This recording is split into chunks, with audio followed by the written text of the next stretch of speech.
Welcome to Grandma's kitchen. வாழ்க வளமுடன், வாழ்க பல்லாண்டு. எல்லாரும் எப்படி இருக்கீங்க? இன்னைக்கு நம்ம பார்க்க போறது வந்து பலாக்காய்.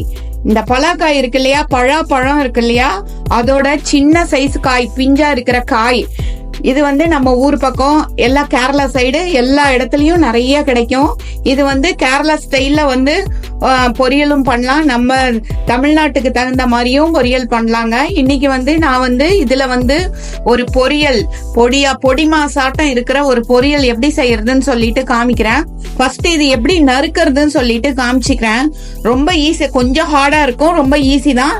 எப்படின்னு பாக்கலாம் வாங்க. ஃபர்ஸ்ட் இதை நம்ம வந்து அருவாமனை, கத்தி அவங்களுக்கு சௌரியமானதை வச்சுக்கலாங்க. வச்சு இது மாதிரி ரவுண்டா ஸ்லைசஸ் ஆட்டா கட் பண்ணிக்கலாம். இது கட் பண்றது வந்து கொஞ்சம் ஹார்டா இருக்கும், பட் ஆனா கட் பண்ணிடலாம். நம்ம இதுல வந்து பால் நிறைய வருங்க. அது என்ன பண்ணலாம்னா, இது மாதிரி ஒரு பேப்பர் எடுத்து தண்ணிய தொட்டு இந்த பால் எல்லாம் இப்படி தொடச்சிடலாம். பாருங்க, இது மாதிரி பால் வர்றத வந்து இந்த பாலை வந்து இப்படி தொடச்சிடலாம். நம்ம அடியில பேப்பர் போட்டு செய்யணுங்க, அது கொஞ்சம் இம்பார்ட்டன்ட். ஏன்னா அந்த பால் பிச்சான்னு ஒட்டிக்கும். வந்து இது வந்து எப்படி அடுத்த ஸ்டெப் எப்படின்னு காமிக்கிறேன். இதை வந்து இப்படி நம்ம கட் பண்ணிட்டு இதோட தோலை வந்து இப்படி எடுத்துடணும்.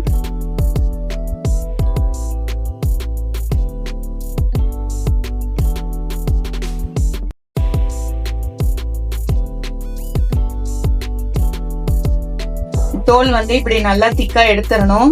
எடுத்துட்டு இப்படி குட்டி குட்டி பீசஸா கட் பண்ணி தண்ணியில போட்டுடலாம்.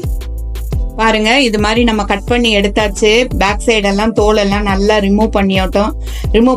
இது மாதிரி சின்ன சின்ன பீசஸா கட் பண்ணி எடுத்திருக்கோம். இதை வந்து இப்ப குக்கர்ல வச்சு ஒரு 3 சவுண்டு விட்டுறலாம். விட்டு வேக வச்சு எடுத்துக்கலாம். இந்த தண்ணியோட தான் வேக வைக்கணும். கையில வந்து இந்த லைட்டா பிச்சு அந்த பால் பட்டு பிசப்பசான்னு இருக்கும். லைட்டா ஒரு சொட்டு எண்ணெய் போட்டு இப்படி தேய்ச்சிட்டு சோப் போட்டு கழுவுனா போயிரும். ஒரு மிக்ஸி ஜார்ல கொஞ்சம் சீரகம் போட்டுக்கலாம். உப்பு போட்டிருக்கேன், உப்பு பாருங்க போட்டிருக்கேன். அதுக்கப்புறம் தேங்காய் வந்து சும்மா ஒரு துருவன தேங்காய் வந்து ஒரு 3 ஸ்பூன் இருக்கிற மாதிரி போட்டா போதும். காரத்துக்கு தகுந்த மாதிரி பச்சை மிளகா, நான் 2 பச்சை மிளகாவை இது மாதிரி பீசஸா கட் பண்ணி போட்டிருக்கேன். இதெல்லாம் ட்ரை பவுடரா தண்ணி ஊத்தாம அரைச்சி எடுத்துட்டு வந்துடலாம். ஒரு 2 ஸ்பூன் இருக்கிற மாதிரி எண்ணெய் ஊத்திக்கலாம். எண்ணெய் காஞ்சப்புறம் அதுல கடுகு, சோம்பு போட்டுடலாம். சோம்பு கொஞ்சமா ஒரு 1/2 ஸ்பூன் இருக்கிற மாதிரி போட்டுக்கலாம்.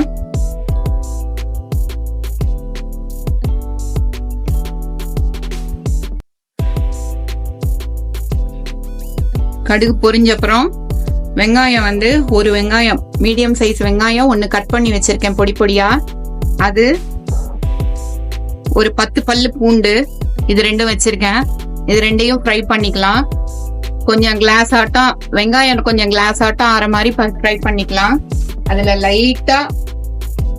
ரொம்ப லைட்டா உப்பு போட்டுக்கலாம். ஏன்னா ஆல்ரெடி நம்ம தேங்காய் அரைச்சி பேஸ்ட் வச்சிருக்கோம் இல்லையா, அதுலயே உப்பு போட்டிருக்கோம். அதனால இதுல கொஞ்சம் ரொம்ப மைல்டா உப்பு போட்டுக்கலாம். வெங்காயம் பாருங்க நல்லா கிளாஸ் ஆட்டம் ஃப்ரை ஆயிருச்சு.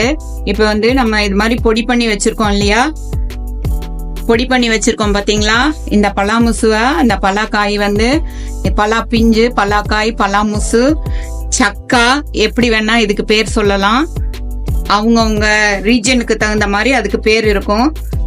அத வந்து இதுல நம்ம இப்ப போட்டுறோம்.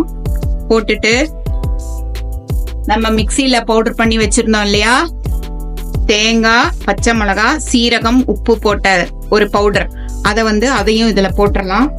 போட்டுட்டு இப்ப வந்து நல்லா கலக்கி விடலாம்.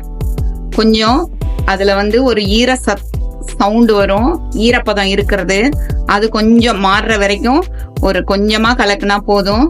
இது வந்து பொரியல்னு சொல்லலாம். செக்கப்பலா அப்படின்னு கேரளா சைடு சொல்லுவாங்க. இது பேரு செக்கப்பலான்னு சொல்லலாம், பொடிமாசுனும் சொல்லலாம். நம்மளோட இஷ்டம், நம்ம ரீஜனுக்கு தகுந்த மாதிரி நம்ம பேர் வச்சுக்கலாம். ஆனா டேஸ்டான ஒரு பலாக்கா பொரியல் வந்து நம்மளுக்கு ரெடி ஆயிட்டு இருக்கு. நம்ம சுவையான பலாக்கா பொரியல் செக்கப்பலா ரெடி ஆயிருச்சு. சூப்பரா ரொம்ப அழகா வந்திருக்கு. இதை இப்போ நம்ம ஒரு சர்விங் பவலுக்கு மாத்திரலாம். சூடான சுவையான நம்மளோட செக்கப்பலா ரெடி ஆயிருச்சு. பலாக்கா பொரியல் ரொம்ப சூப்பரா ரெடி ஆயிருக்குங்க. இது வந்து சாதத்துக்கு அவ்வளோ டேஸ்டா இருக்கும். நல்லா சுட சுட சாதம் வச்சு அதுல நல்லா நெய் போட்டு இத அப்படியே கலந்து சாப்பிட்டோம்னா அடடா இன்னும் ஒரு வாய் சாதம் சாப்பிடணும் போல இருக்குங்க. இதுக்கு அழகுக்கு அழகு சேர்க்கிற மாதிரி இதுக்கு மேல நம்ம அழகா சூப்பரா கொத்தமல்லிய போட்டுடலாம், பிளேஸ் பண்ணிடலாம் கொத்தமல்லிய. நம்மளோட பலாக்கா பொரியல் சூப்பரா ரெடி ஆயிருச்சு.